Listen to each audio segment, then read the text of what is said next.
नमस्कार. Ashish Datta YouTube channel मराठीमध्ये आपलं मनापासून स्वागत आहे. आज आपण अशाच एका स्पर्धा परीक्षाच्या संदर्भात व्हिडिओ घेऊन तुमच्यासमोर आलेला आहे. चॅनलला जर तुम्ही नवीन आला असाल तर चॅनल लाईक करा, सबस्क्राईब करा आणि व्हिडिओ जास्त जास्त स्पर्धा परीक्षा देणाऱ्या विद्यार्थ्यांपर्यंत शेअर करा. नेमकं व्हिडिओचा टॉपिक काय आहे हे जाणून घेण्यासाठी व्हिडिओ स्किप न करता व्हिडिओ शेवटपर्यंत नक्कीच बघा. अत्यंत IMP घटक असणारा हा व्हिडिओ आहे. चला तर मग सुरुवात करूया आजच्या व्हिडिओला. फलोत्पादन जिल्हे म्हणजे फल उत्पादन जिल्हे कोणते आहेत आणि कोणत्या जिल्ह्यात कोणते फळ येतं हे आपण आजच्या व्हिडिओच्या माध्यमातून जाणून घेणार आहोत.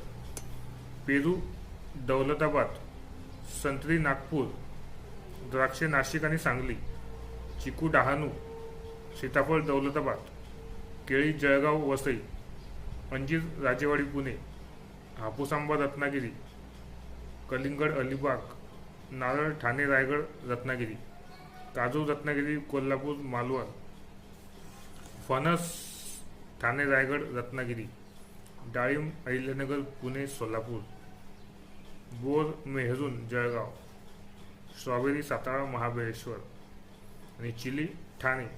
अशा रीतीने आज आपण फलोत्पादन जिल्हे याचा व्हिडिओ पाहिलेला आहे. चॅनलला जर तुम्ही नवीन आला असाल तर चॅनल लाईक करा, सबस्क्राईब करा, जेणेकरून तुम्हाला असेच स्पर्धा परीक्षेच्या संदर्भात चालू घडामोडी आणि अंतर्गत महत्त्वाची व्हिडिओ तुम्हाला पाहायला मिळतील. चॅनलला जर तुम्ही नवीन आला असाल तर चॅनल लाईक करा आणि सबस्क्राईब करा. धन्यवाद. जय हिंद.